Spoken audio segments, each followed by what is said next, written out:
Okay, Avihu Shemini. Right? Avihu Shemini. So everyone knows the story. We have to understand what's the image of the story. Avihu Shemini. And it's the day, it's Yom Shemini, and not Las Torahs. It's a very big day. The day of the Mishkan's will be established. And we know what happens, that during the story, there was the... While the story was happening, there was the Misa of Nadav and Avihu. So, what actually is going on? And sometimes when you look at AriZal, you know when you ask someone something and they tell you 10 reasons? You ask someone, why do you do this? Here's your reason. So you know that's the reason I did it. You ask him why he does it. Why do you do this thing? He says, oh, because of this, because of that. No, that's not the reason. Tell me taka the reason. When you say more than one reason, you're already skeptical. What's taka the reason? So the pasuk says, that they brought an AriZal, they brought a foreign fire, and they drew close to the day to Shem, on the day of the Kamas Mishkan, and they passed away. But AriZal tell us a lot of different reasons, and we have to understand how all these reasons, what are all these reasons. So there's many reasons in Gemara and Midrashim, but the Yalkut collects some of them. Most of the Yalkut collects many of them. And B'cholos, there's generally two mahal, two general paths so we can understand the Misa of Nadav and Avihu, the death of Nadav and Avihu. Either they were, like the Chaim HaKadosh writes, the Shalom HaKadosh writes, the Barbanel brings down, that they died on Madrega of Ratzim Lishuv, that's some type of a spiritual ecstasy, which means that Bekarvim Fnei Hashem was that they had strong desire, ecstatic desire, and they expired, like Mrs. Nishikin, some type of like spiritual, and that's why they weren't burnt externally; they was burnt inwardly. That's the one mahalach, and that's of course used on actually psukim, clearly on the psukim. The other mahalach was that they did something wrong, that there was something wrong with Nadav and Avihu. They did something. There was something amiss in their action. And what did they do wrong? So in AriZal, there are many different reasons. If you read the Yalkut brings down, if you look at this in the middle, to the left column, yeah. They went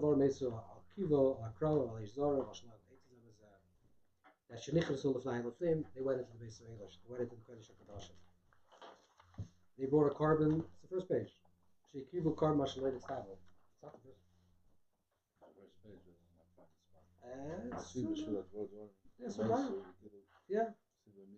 Yeah. The next few lines. Like 5-10 lines after this. One is because they went and drunk into the base of Mikdash. So it says Yaim Sechal Tesh. They went into the Mikdash. They went into the Mishkan. Didn't wash their hands. They went in they went in without wearing all the garments of the kuna. All day they didn't have children.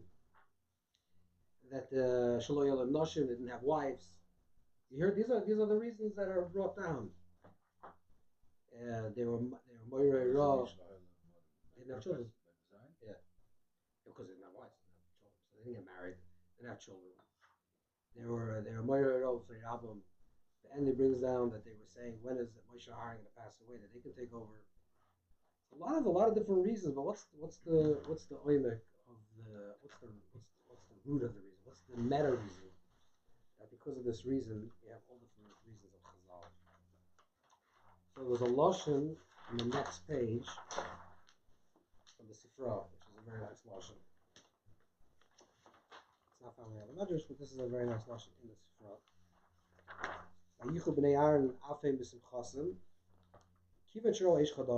Since they saw this fire, they saw a fire that came out, that consumed the offerings, the karbanos. Amdu lohoisif ava alava.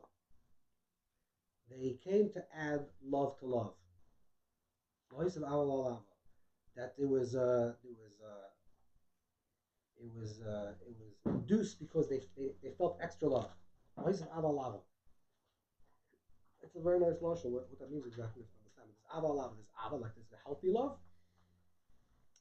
and then there's a love that's overwhelming. Aval Ava, that becomes an unhealthy love.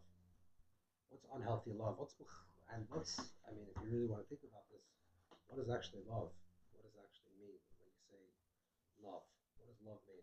What's a good agdara to say love? So in the Torah Baal Shem, the Torah Baal Shem actually says that it's very hard to be magnetic. You can't really say what it is. You can't say what love is.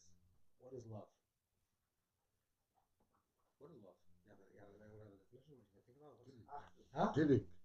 So that's giving. So what's love? So it's energetic thing. So it's an energetic thing.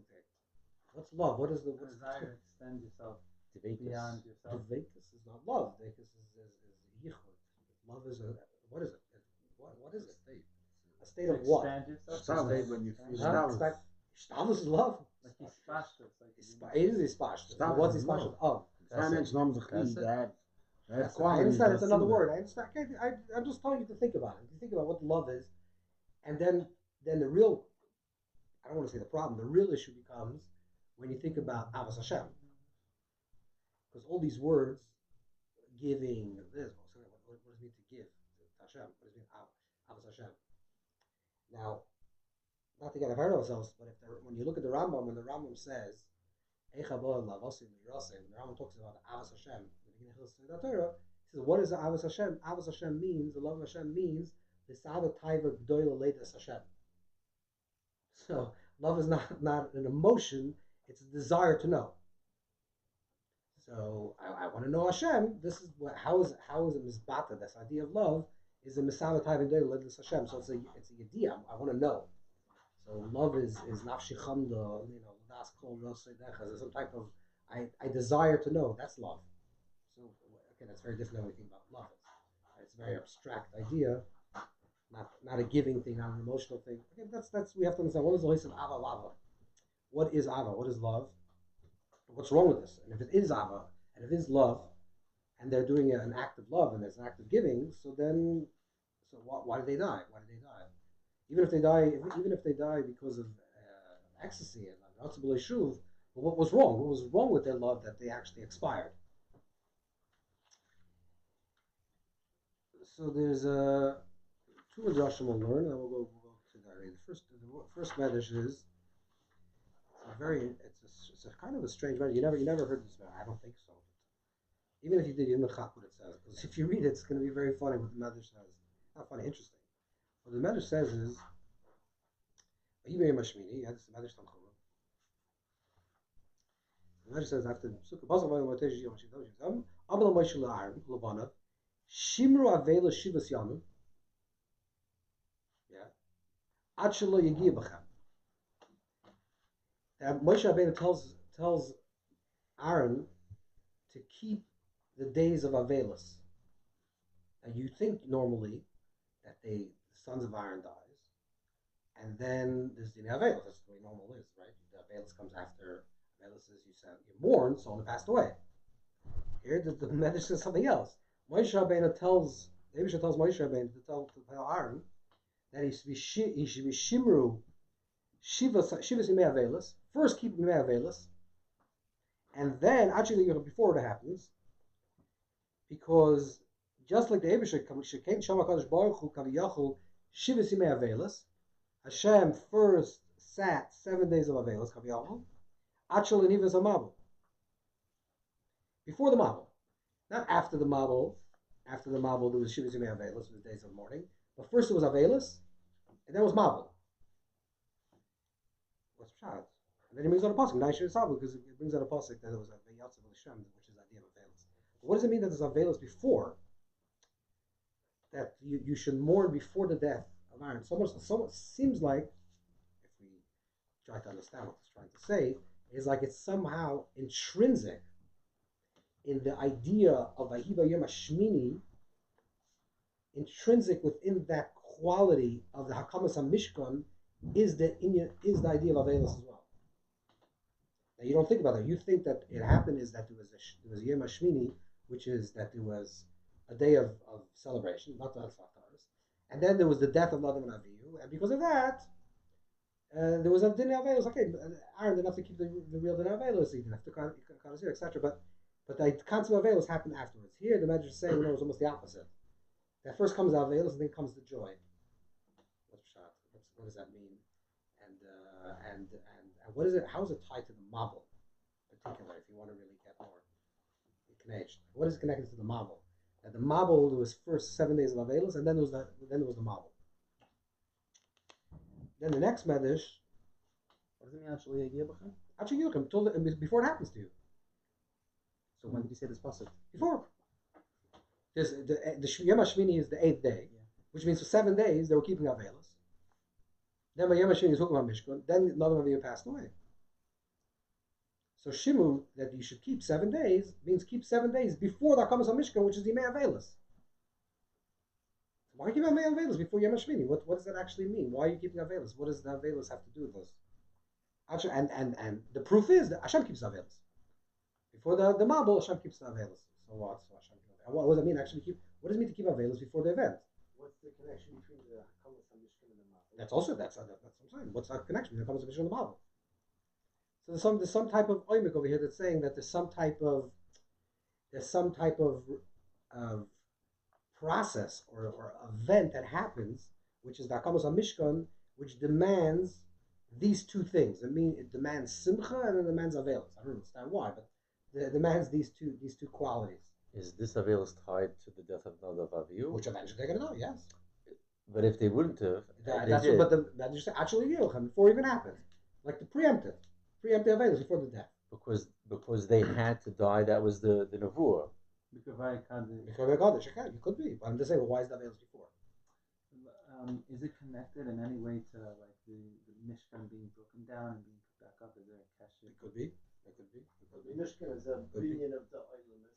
And Mabul is the Mabul Churban. came and wiped it out. Correct. To make a new binyan oilimus. So we have to understand. Yeah, right. Obviously there's a. And by the Mabul, I think rather the Usutza writes writes that the dimensions. I just remember this now. The dimensions of the Teva is the same dimensions of the Mishkan of the Beis Hamikdash. He does a cheshbon You think you mentioned this? I mentioned this once. Yeah, that's interesting. He's very into the mathematics. Before the Mabul, there was also a Avelus. That's why the Rebbeinu waited. That's what he says. Well, this Medrash says there was Avelus. Yeah.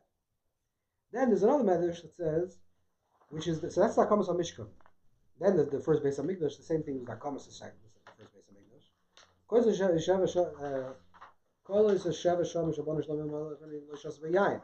Kim Shabon Ozav Basi V'Oisa Lai Loshas V'Yayin. Loish Shteim B'Ozav is Achas Simcha L'Binu Beis Hamikdash, Achas Simcha L'Beis HaParim, Amachon Shbaruch Hu Mish Gavol Eloi Shel Elim Oisa Shal Allah L'Hachas Yishalayim. The same type of Medrash. The Medrash is saying that on the night that Shlomo Melech built the Beis Hamikdash, and it was finally finished, that's the same night that there was a kavana, an intention to destroy the Beis Hamikdash. That night, when there was the Hakamas HaMishkan, the Hakamas Beis Hamikdash, in that very moment, there was a kavana ready to destroy the Beis Hamikdash. What Shlomo Melech did, but it's not again what he did. What happened? Something happened in the time when there was a construction of the Beis Hamikdash. That was the time already there was a churban. In the time that there was the Hakamas HaMishkan, there was already Avelus, B'shas Meiser, or even before. What does these two things come together? Why are these two things coming together in such a strange phenomenon? They actually have to come together. What is it? What is it symbolic? What does it mean? What's the idea? So we'll learn a little bit from the AriZal. The same idea as Purim, by the Sudas Achshverosh, is when it started at the same time as the churban, as things were going down. Also Hashem was begin- already making things right? start up again. Makdim l'nisim. Yeah, I understand. But No, here's almost the opposite. Here's the makdim. but it's already everything is all. Here we're saying where there is a building, but by the way, it's also going to be destroyed. Not just saying in the time of destruction is ready the hope for the building. Mm-hmm. Here's the time of the building is ready destruction. What is it that somehow is inherent with, or some type of tikun? Something is not correct. There's the boina olos marchivam, And the Mabul is a Boina Olam and a Marchiva, and Hashem creates the world, destroys the world, creates the world, destroys the world. Somehow the world is not in its perfect state. That somehow there could be a binyan, and it could be a binyan shalom, and it could be an everlasting Beis Hamikdash, without actually the idea of the churban, without actually the idea of destruction within it. There's something about that. You have to understand what that is. So, let's start a shtickle over here. Is Nagdama Lamed Vav. So it's actually the next page. We'll go back. The next page is Shar Gugul Lamed Vav.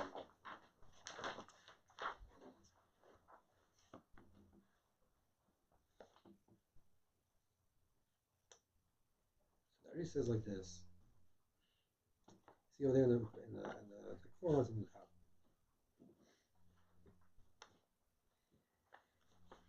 Gabi Nishim Shamal in AriZal. This said, Yishuv Hashem is your role as Badon. What's the is that rule and Badon was sent. Amar Chazal, the Gemara says that Badon is a Shimshon the Asim Adon. This refers to Shimshon. It comes from Shevet Don. Okay.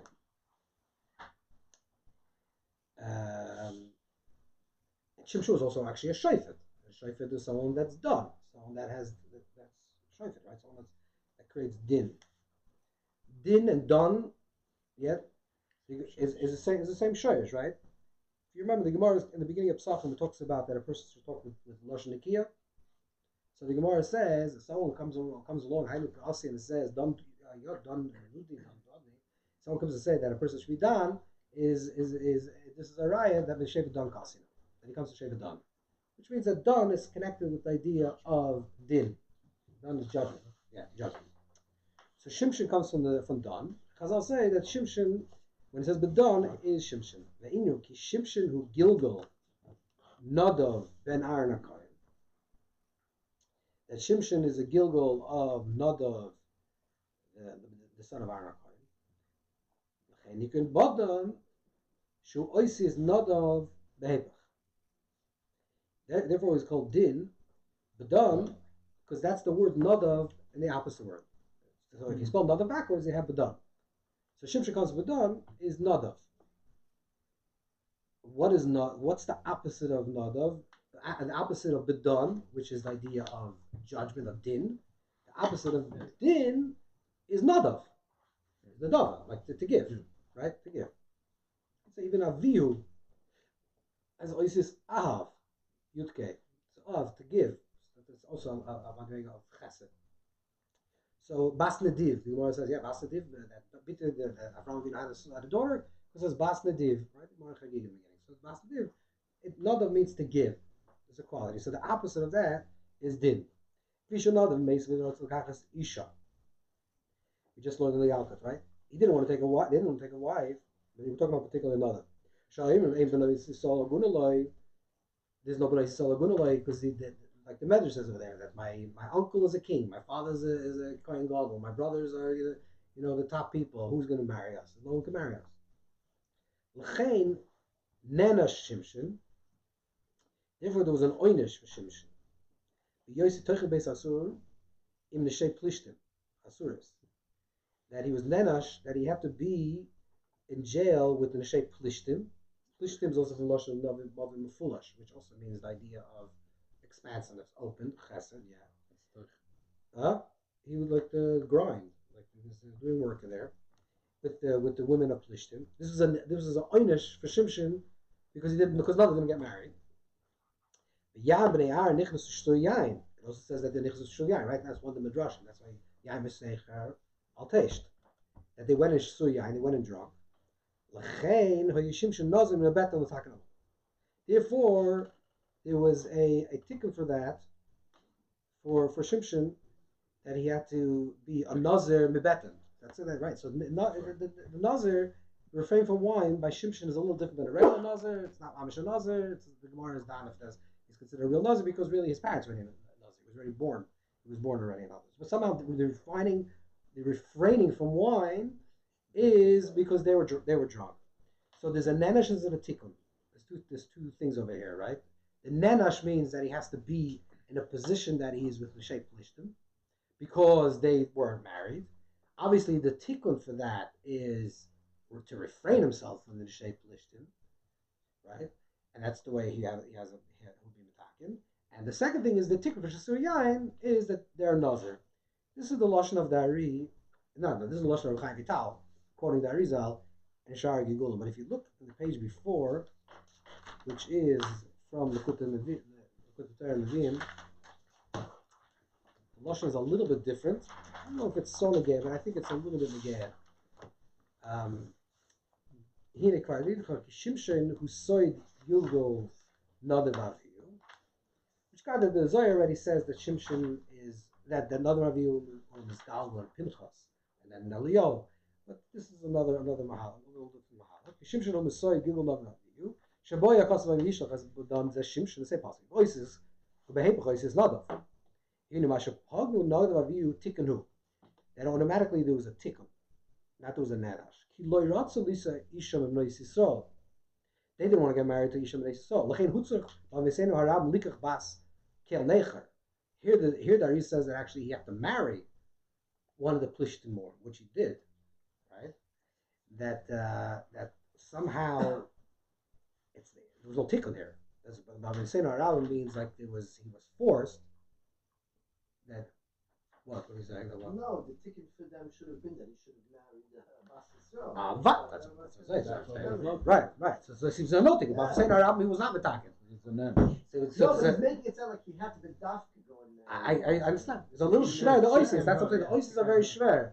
He says bedafka, but then he's not saying Arab, which is nenash. So it's the oasis.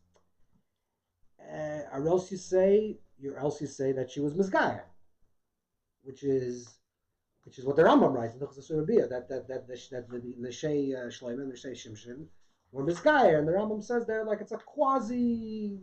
The Rambam holds like it's a shtickle quasi gerus. But it's a gerus.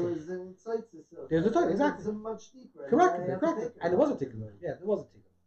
But Kinir, if you put the two pieces together, it seems like if you put the two pieces of the AriZal together, it seems like on one hand he had to refrain from it, and then the one that you can refrain is a raya that there's a nitzos. It's a very complicated Torah. You know the Orchaim beginning of Shapashki Seitze. He says to Muhammad Avecha, so the Orchaim Kodesh writes that it could be v'yisa shivyoy, that it's possible for the Eishes Fastoya that it could be actually a nitzos of a neshama v'yid, and therefore you have to marry that woman. Okay, every bacher is going to say that. Okay, what's the teretz? So he says, no, he says there's a whole begocha, and then also he has to do the cyrus, and and after shloshim bucks of Ima B'Savir, Yerech Yomim, and after all this detachment, all those things, you still say that it's impossible. Then maybe it's like a mitzvah. So I mean, it's a shtickle dangerous. So this is some type of Torah like this that. He was toichen and shnei plishtim. This is his nanash, but he had to stay and find a way. There was one woman over there that he had to marry, and that was the woman that he married. Obviously, it causes his downfall as well. But somehow that was a tikkun, that was a beer, some type of koiches. Then l'chayim was only kvash. The hamish shloi necher. Who are you nazir? Built the shloi necher. Zekar yidatik. You know the Avihu lag choy nefesh on vision. Chadim nishon b'shachal te'ena. Alim manam te'ena hayas. And one of the more days in the Gemara is that they ate a te'ena. So therefore it says Taina, Kitena Mavakish Plishtim. Taina is like a Taina. Like Kitena Mavakish, like not a Taina. What? Kitena means like no, that's literally a thing. Kitena Mavakish means like an excuse to make problems. I don't know what's the word for that. Instigator? Yeah, an excuse to instigate. That's a Taina. Kitena Mavakish. That's an excuse to instigate. Kishem sheyil nafshay is a teina mavakish. Teina mavakish is possible, right? Kikamu chata lechein teina chasik ksiv, and then Shimshon gigol nafshay dev. Shimshon chata olacher einov. The Gemara says, right? And so the Gemara says Shimshon olacher einov. The same thing. Kitav nechol einayim. Shimshon chata olacher einayim. Giyosh beina. The same thing also. I think with the eyes. Okay, so this is at least some type of Mission. Yeah, on the mission. So this is So some type. Nadav is also a Gilgal of adoration. Yeah. So what's the connection to that? I don't want to get into. Let's just keep over here where we have the Shimshon. What's the mechanics of his parents making him a Nazir, and that's taken for the Yain? Because Yeah. even Lachil, before he's even born, he's already Henry. So who's if his parents did it to him, then what's No, the Yeah, tikkun was that the- he entered this world in a way that he was not. He was punished very high. with Kavanah? No, what do you mean? He lived like that, right? He could have chose not to say, I'm not just what my parents are doing. What do you mean? He has Who to orchestrated? His parents. Supposed to comply. He complied. Yes, he followed that. Yeah, that's the tikkun. Okay, this is some type of understanding. We're understanding a little bit, maybe a little bit, what this idea is, that somehow there is lois of ava la'ava is lois of ava la'ava. The lois of ava la'ava means that there's a certain balancing that certain balance that has to be done. The balance is between, chesed and din, or ava and yira. There's some type of balance that has to happen, and whenever there's a tremendous amount of one quality coming into the world, there's also the counterbalance of the other quality that's coming into the world.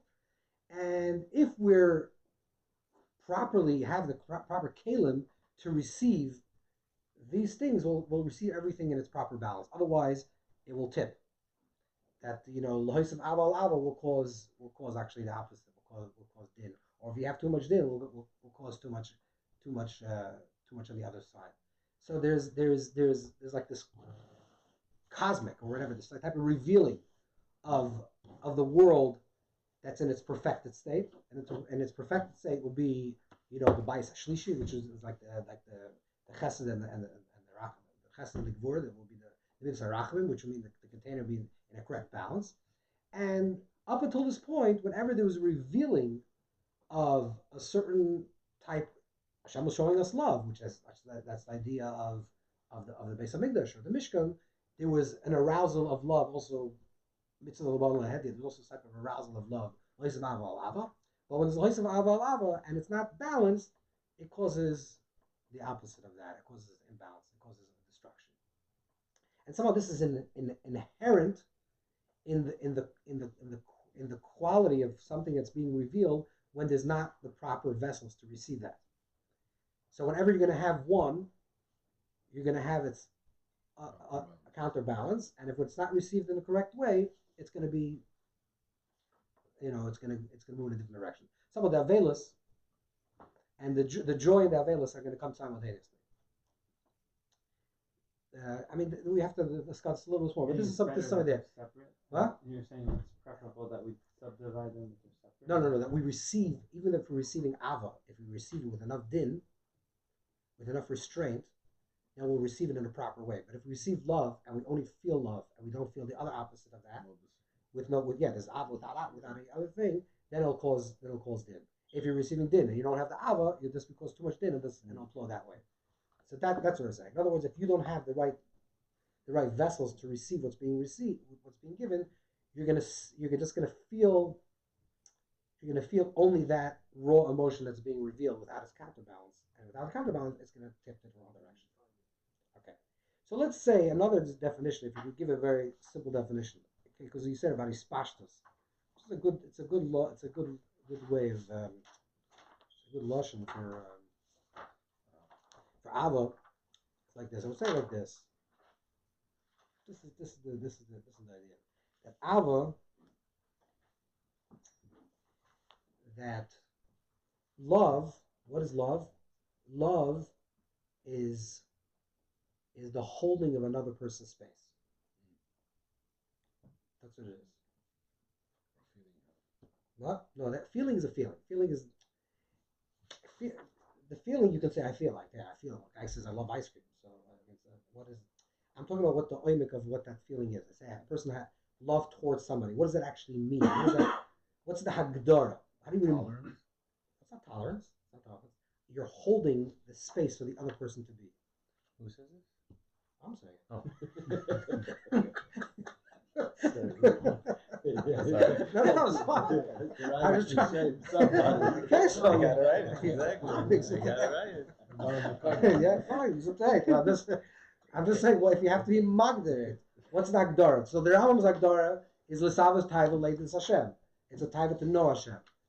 But I think when you think about it, you love somebody. I want to explain how this works. So when you say that a person says, I love somebody, what that actually means is I want to hold that person's space so the person can flourish. I want the person to express themselves. I want the person to be, right? I want to hold them so they can have. I want to give them, offer them that space for them to become themselves. You give them Huh? the sheta. I want to give them the shudder. Exactly. I want to be the one that's holding that space. You understand? That's why it's a spashtus towards the other person to hold that other person. Love is not a feeling. A feeling is something that you have. A feeling is something that you have usually when you go to the bathroom. It's a sensation. No, that's a sensation. It's okay. What's a feeling? What does it mean? It's a feeling. Should that be the spark? An Or emotion. I'm that- sorry. Let's use a different word. An emotion. Should that be the spark of the giving of the desire? No, to be you understand what sheta? I'm saying? Well, if a person has a feeling, I love. It's main garnished. If a person says I love you, it doesn't mean anything, right?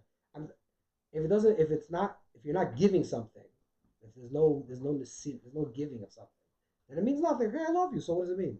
What does it mean to love? It means I'm carving out a space for you in my space.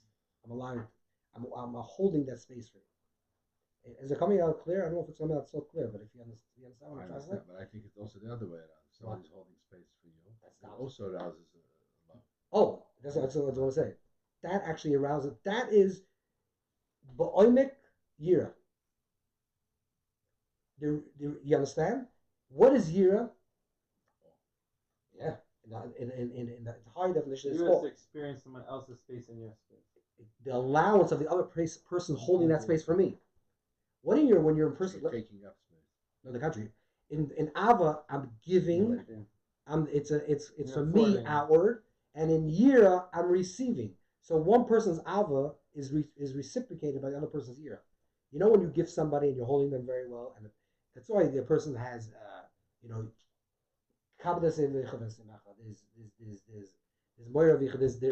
there's something about the Yira because when a parent loves the child, the automatic response is Yira.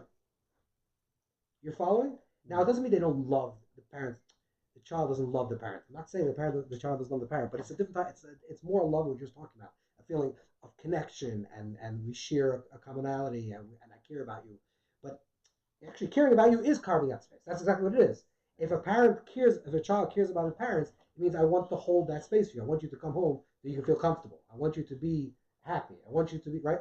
That's holding the space. So really, out of the year, in its Haggadah, if we really think about it, what is Aviyira? Aviyira is the same, is a movement when two things are becoming together. The giver part of it is the Ava, the receiving part of it is the Ira. You're following? That's the way it works. Because that's why a person says, I really respect you. I really admire. Why? Because you're giving me that space, right? When you carve out that space, the automatic response to a parent loving the child is the child having said, I love you. What? It would be expressed as I love you. They would be that, but what it really would mean is loyation. That's what it would be shown. You don't show that to a child. You don't have year to the child. You're the giver, right? So as the giver, you carve out that space for your child. What does your child do for you? He says, this is your play. I don't touch that. Loyation, I'm not set. This is your space. The child doesn't want to lose that either. For sure. I'm not saying why he doesn't. I'm saying that's the natural response. So I just thought about it. This could be a good Haggadah that when we think about this out of the year, we think about the very abstract, like this is awe and love, and then there's a lot of words that are mixed up. But you actually think it very simply, if the way that Ava is chesed, and is a noisim. Yeah, Yerizim Kabul. That's it. So if Ava is chesed and Yer is gvura, which is the noisim, the makabel, that's what it means. Because in every interaction there's a noisim and a makabel. If you're the noisim, you're the Ava, and if you're the makabel, you're the Yira. Now it could turn out, God forbid, like you can turn out einish. Like if you feel that the Abish is giving me my space, or my parents are giving me my space, so therefore I'm afraid to ruin anything. I don't want to lose it. So I don't want to disappoint them. I don't want to lose my place. You understand? That's the Yiras Einish. But if you understand it on a more Einitic level, it's like a Yiras Einish. Like, wow, look what you're doing for me. You're carving out that space for me. Being seen. Exactly. Nabatullah. Exactly. Being seen. That's the word here. That's what I'm going to say. This is the Lashon Hashem, right? The awareness that you're being seen. So one is the giving and the receiving. One is the giving of that aspect. One is the recipient of that aspect. One is Mashiach, one's Makabel. That's Chassid. That's Chassid is Avihu. So this is a very good agdara. So if you come to this understanding, so this is the lashon of Shem, Chav Dalet. It's Tzvas Rivosh.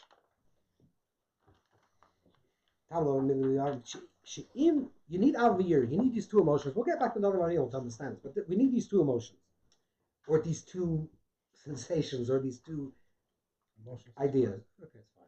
If a person only had the love, what would be love? What does it mean to love the Eivusha? What does it mean?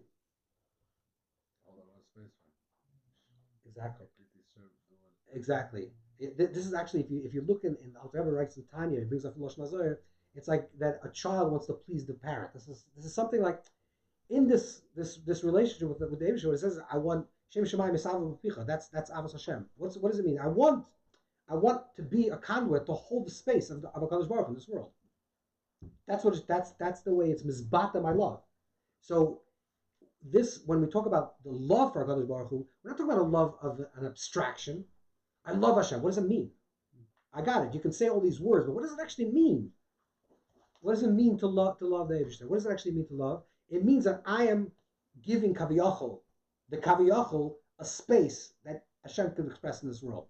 So that's through me. If I live my life, that I'm an example, and I'm a Mekadeh Shem Shemayim, that's the way I'm showing. That's the way I'm expressing my love for the Eivusha. It's like kaviyachol, I'm a noisim, which means if I'm a noisim to HaKadosh Baruch Hu in this image, right?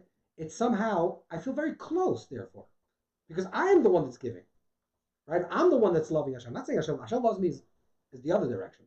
But if I say that I love Hashem, that's what Yesh Misha Oyev. When I'm saying I love Hashem, I'm actually saying that I am actually a participator in this. Because if I don't love, there is no space for Hashem Kaviyachol to be.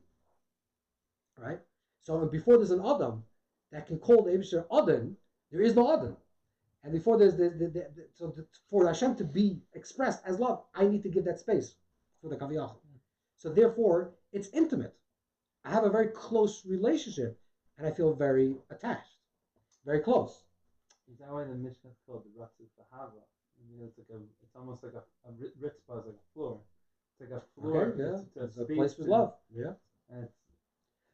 Okay, so this is the love. This is the aspect of a love, which is the closeness. And then, so here we have the if you just have the love, what's the problem with Nasal Teva? Nasal Teva, it becomes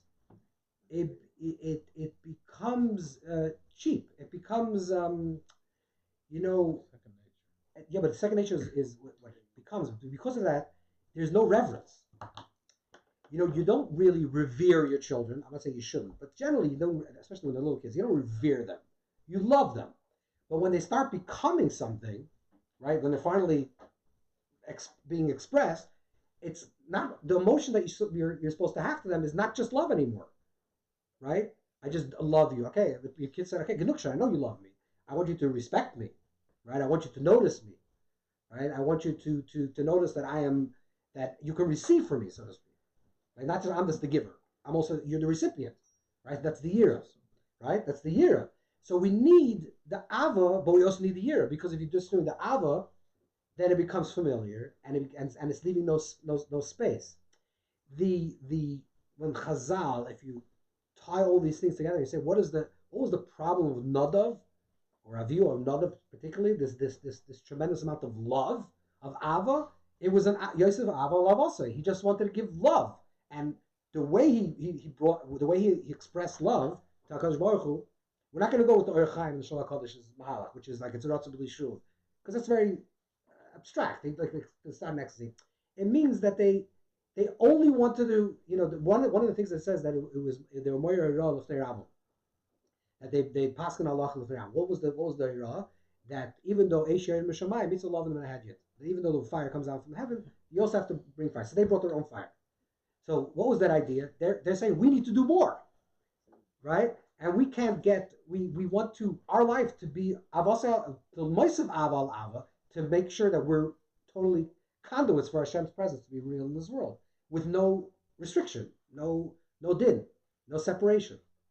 Right? This is the danger of Matan Torah. This is what what was the tzivui.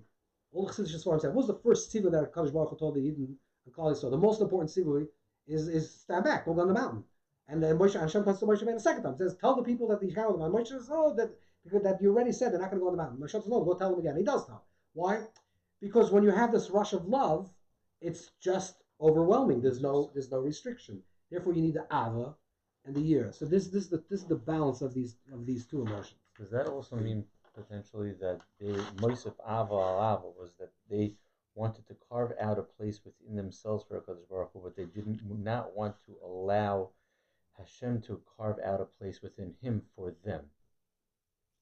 Because they wanted to only be on the giving aspect, but not on the receiving aspect. And they didn't want Yira. They didn't want Yira. They didn't want Yira. They didn't want the Yira, exactly.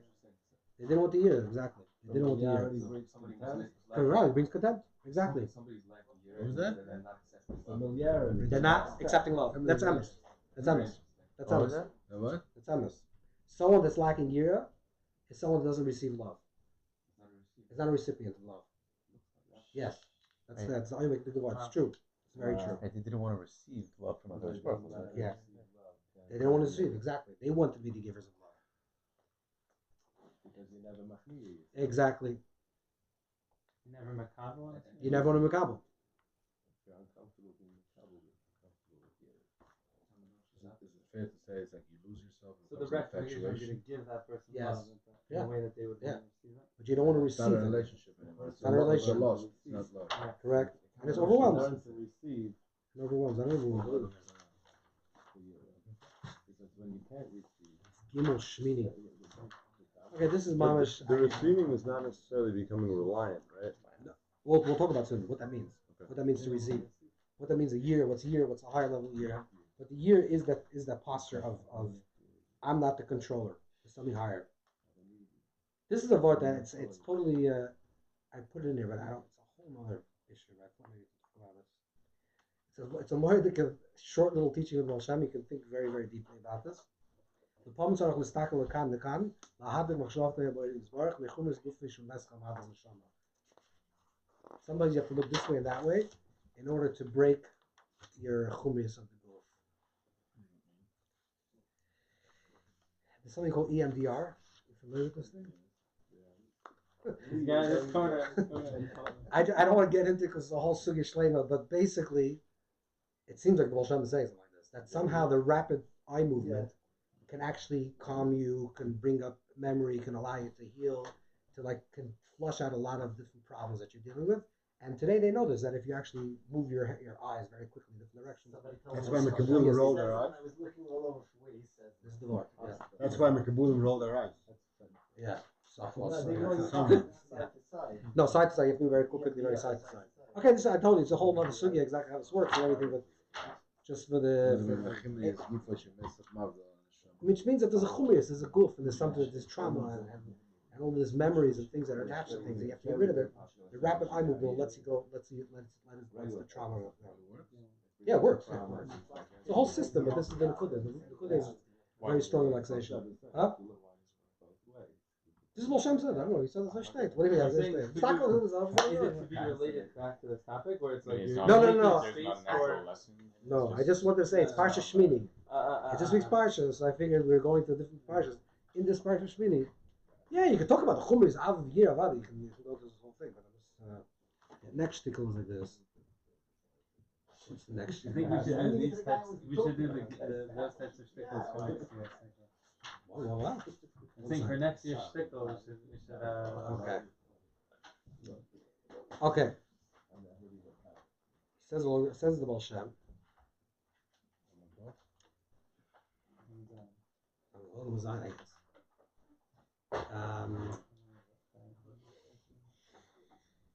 Yeah. So this is a year. This he talks about year. Listen.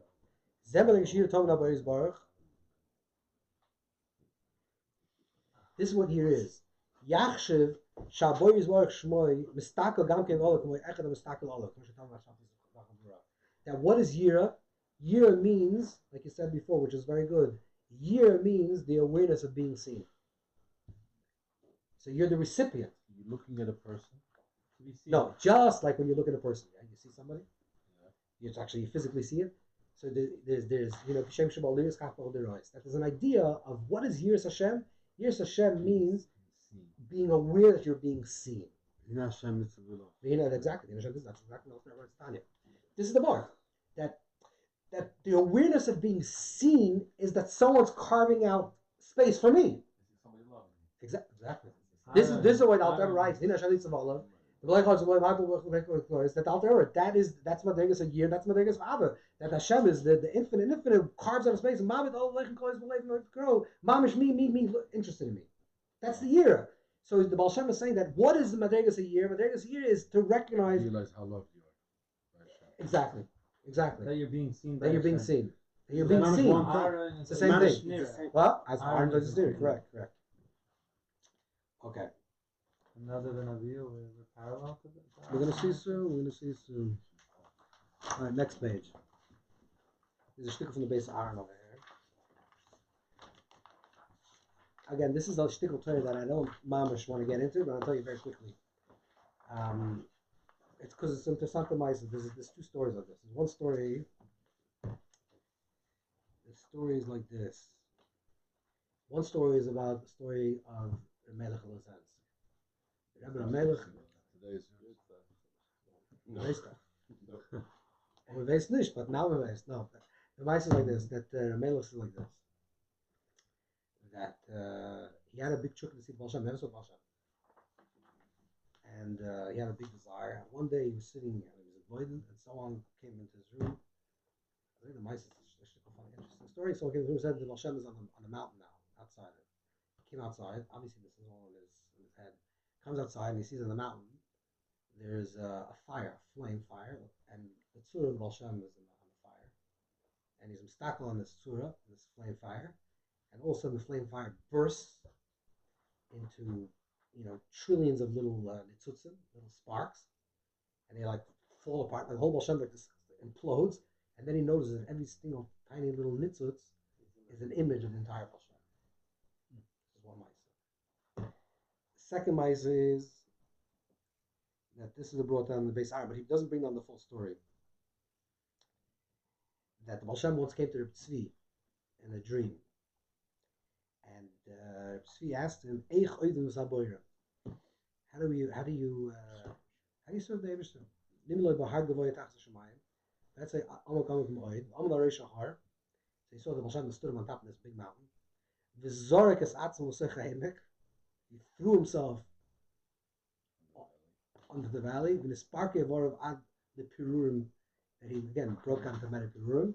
He doesn't bring on the end of the story, because the end of the story, the way it's recorded in other places, that the son became like his father, imploding off the mountain. He also got a shrek. He didn't understand what it is, and then he looked and he saw that every single piece that was broken, the Baal Shem was broken, the trillion different pieces. Every piece had a whole tzura of the Baal Shem. So the same as the mice with the chayza when he was standing on the cliff, he wanted to give himself to the Baruch Shalom. Well, Someone stopped him. that's a different mice. That's a different mice. No, here's the mice. Zarkal, he sees the guy. He wanted. Yeah, here's the Zark. Okay, then so they talk about the melech. The Tzattel Cotton says you have to see a big fire. This is the first thing with Tzattel Cotton. You have to see a big fire every day and throw yourself into the fire. Shem Shamayim. This is a meditation. They said you should do every day. The Nakuda is there's some type of again, I don't want to get into this. I'm just giving you a taste of something. What it means that to serve the Eibishter, to serve Hashem in a real way, you have to be ready to abandon every single part of yourself. To jump off a cliff. It doesn't mean literally jump off a cliff. To abandon every single attachment, every single notion, every single concept, every single thing that you think is true, every single thing that you hold on to that you think is correct. Say for Hashem, we're ready to give up everything. And the counterintuitive resolution of that is that if you do that, you actually never destroy it. You actually just become a million different little pieces, which means that every single piece is actually whole. That you think you're breaking yourself, and then say, I can't get rid of that. Oh, this is like, this is like half my story. The reason why I'm walking around like this is because, this. And this guy did this to me, that guy did this to me, and if you would know who I came from, you would understand why exactly I walk around like this. And they say, abandon everything. And he says, if you abandon everything, you'll be fine, and you'll be more whole, and you'll have all the little pieces together. You'll be more shlemus. This is like a type of avoidance. The Shiur luchos. And the Shiur luchos has the whole luchos in it. Okay. Here's the word, the next story from Shem about Yira.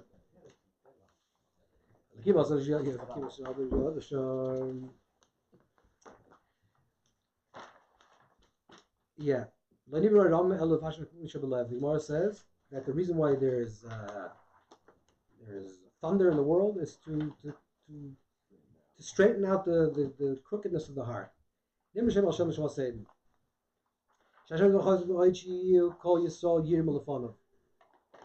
wants everyone to be Yir L'Fanav. Again, what is the Yir L'Fanav? Hashem wants to fear them. Hashem wants us to be to be the recipient of that awareness of seeing.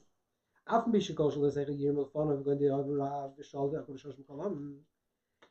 to understand it.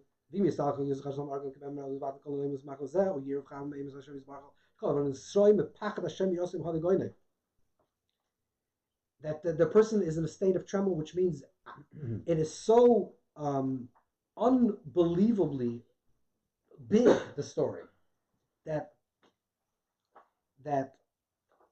the whole creation doesn't have even a shemetz of a metzias to exist, if not for the koyach haboira. It's not that I exist and I have years, Hashem. There is no existence. The whole structure of all the cosmos and all of creation and all the everything is mahava every single moment from new.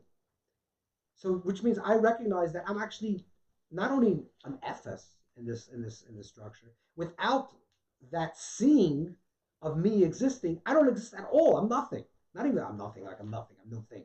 I'm actually the zero. Right. So that's the awareness of this. I would say this charged awareness of the importance of your existence. Because I don't have a schus kiyum without anything, without this.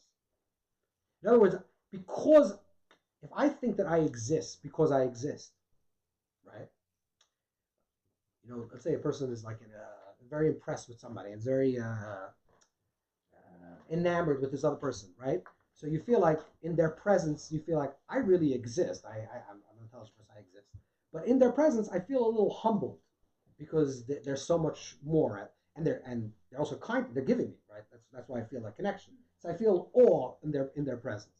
Okay, but that's still that I exist. What if you say that the whole existence itself, in its totality, doesn't have a schus kiyum, doesn't have a foot to stand on without the Hakadosh Baruch Hu actually creating it right now, and yet everything is. And yet everything is in existence. So if I can take that for 1 second and have that awareness, I'm induced with this tremendous sense of awe and power. Not the opposite of feeling like the Baal Shem says, not mar shchera, not verklemkeit, and not smallness, not on the contrary, I feel hugely empowered. I just feel vested with, like, charged with purpose, with meaning. Like my life has tremendous meaning because it only has meaning because the being that gave it meaning gives it meaning. You understand? It's not like I exist and therefore my life also has meaning, right? The being that gives life gives meaning. So how much? This is the pachad l'kim neged. This is the Yom Neroim. When we talk about Rosh Hashanah and Kippur, Yom Neroim doesn't mean I'm afraid that Hashem's not going to give me a good year. That's not Yom Neroim. Yom Neroim is It's like, what? I am actually the one that's crowning HaKadosh Baruch Hu for the king. It's like I'm the guy that's making that's from Mechumim Aleichem. In other words, I'm charged. I'm empowered. I'm nothing. I'm man Iura Zer Iura. I'm nothing, but because I feel myself nothing, I'm actually everything. You understand? That's like the abandonment of the small little Baal Shem Tovs that becomes infinite. It's like the more I'm actually nothing, the more I actually am. Because if I exist as a something, then I am what I am. Yeah, I'm limited to that something. But if I'm actually nothing, only from the power of the infinite that gives me power to exist, I'm actually infinite. And my life is infinite. And my life has infinite meaning and purpose and potential. Right? So therefore I quake. It's not like I quake because I feel like Hashem's going to punish me. It's a whole different conversation. It's I quake because of the awareness of the magnitude of my existence. So this is the yira. So that's what he says. The year chitzonius induces the yira of yiri law. That sometimes a person becomes afraid. When you become afraid, and he gives like a very harsh example, like God forbid, like I don't want to say what he says. You're afraid of the government. I don't know. If you live in Ukraine, but the ultimate idea is that the small yira is only there as a conduit to allow you to experience the bigger yira. If I'm afraid, what means I'm afraid? I'm not in control. I don't have something control. Something is larger than me that's controlling me. But then if I say yes, that's just the small thing that I don't have control. But ultimately, I don't have any control for anything. Nothing is in control. The whole thing is only in the controller by the controller, by the ultimate controller. And yet, the ultimate control, the source of everything, chooses to see me, chooses to create me, chooses to vest in me. So this is the yira. So in the yira is I'm receiving from HaKadosh Baruch Hu, from the infinite. In the ava, I'm kaviyachol saying, okay, so therefore I want to do for you, right? And I want to carve out that space for you. Now, how does this work then? It's miyira Baal ava. This is the chiddush of the Baal Shem. We normally think, and this is the way the Rambam, if you look at the Rambam writes, Echa ba lavase v'yirase. Now, what's the way to come to Ava v'yir? So what comes first? First comes the Ava, then comes the Yira. This is the way we normally structure, like people say colloquially, you say the word Ava v'yira, right? Ava v'yira. But the Baal Shem says no. So this is the language. Tachas hakol yira, ki im yira chacham s'vunav t'chshuv b'al. The tachas hakol yira, agam shetzarach l'Hashem Hashem yizbarach ba'av yira, ain't al rak yira. U'mimela tishal ava abora. Ava will come automatically, which means if ava means a feeling, I don't know, it means a sensation, whatever that means, fine. But if ava means being overwhelmed with the sense of being noticed and therefore wanting to give because of that, then ava has to come from yira, right? You can't have yira. You can't have ava than yira. Yira also comes from ava. No, ava comes from yira. Yira also comes from ava. If somebody gives you ava space, you develop a yira. That's true. So there's actually true. You can talk about different types of yira, like you call yira tata, yira law. It's looped. But I would say like the highest level in the higher level of yira, the higher level of ava, the first thing, and this is what the Baal Shem says, you can't in the Torah of Baal Shem, you can't induce love. You can't induce that sensation of love. You could talk about a lower level of love, whatever that means. Only through yira. You have to go through the path of yira. Yira is a tar l'darta. It's the door that gets you into the place of ava, but ava is b'derech meila. Because what do you think? Let's try to go backwards. If you're trying to meditate yourself into that state of Avir, so if you look at the Rambam, you're thinking about the cosmos and the magnitude of the cosmos, and you think how great Hashem is. So you have Yiras Hashem and Ava, you want to know more. This is what the Rambam says. But in terms of Baal Shem, it's an emotion. It's more a feeling. So okay, induce that. Let's say you're a regular guy. You want to induce Avir. How are you going to do it? You can induce Ava. What you could do is you can meditate. You can think about what it means to be seen. Look at the world, right? See the infinite expanse of the universe. Recognize the awareness of the total dependency of everything of creation on the ultimate creator, that everything is yesh ma'ayin in every single moment. Right? That you have zero control and everything is being controlled. Everything is being created. You have zero schus kiyum only by the grace of Kaviyach the Abishah that is seeing you, that is giving you that space. Once you become aware of that being seen and giving you that space, which is yira, automatically you're going to say, so what can I do for it? The what can I do for it is the ava. The ava is the result of the yira of carving out that space and saying, I'm in awe of your presence, and therefore I want to make your presence revealed in this world. This is what I want to do for you. Right? So the ava is an automatic from the yira. It's not I'm not doing ava first. That's why Krishna used to Shema. And then after. The outcome is the outcome. is the outcome. The outcome is the outcome. You say first to have Rabbi, have so much doing. No, the Hashem's love. No, you can talk about Hashem's love. Right, but we're talking about your love. Hashem's love creates here. Exactly. That's Hashem. Exactly. Hashem's love creates the year that I'm experiencing. You understand? And then it loops back that I have the Ava and I create that space for Hashem to exist. So therefore, this is the way things have to be in its correct form. And this is the problem with Nadav and Avihu. Nadav and Avihu flipped it and tried to do the Ava.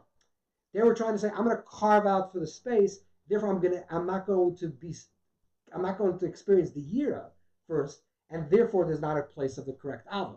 But if we work from the Yira point, again, Yira doesn't mean fear.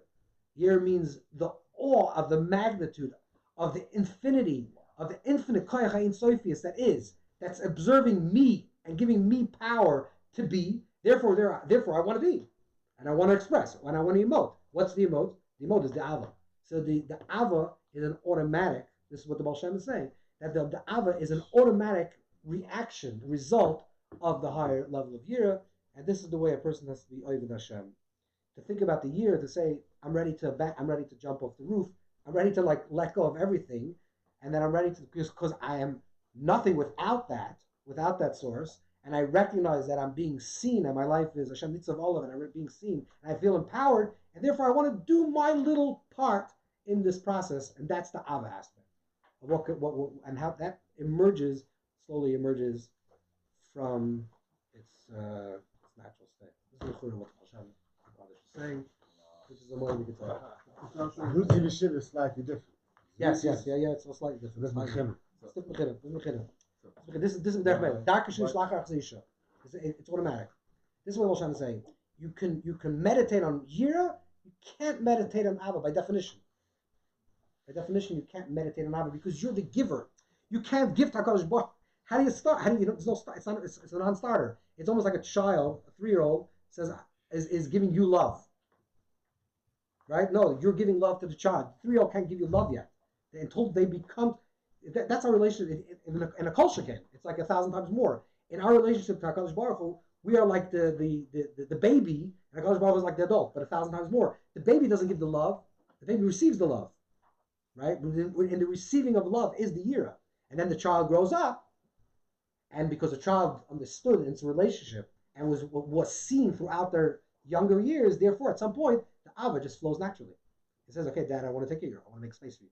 You understand? That's the automatic. It's like you can't say my child doesn't love me. It doesn't work that way. The child is going to be an automatic response of your love that caused his awe that eventually caused that love.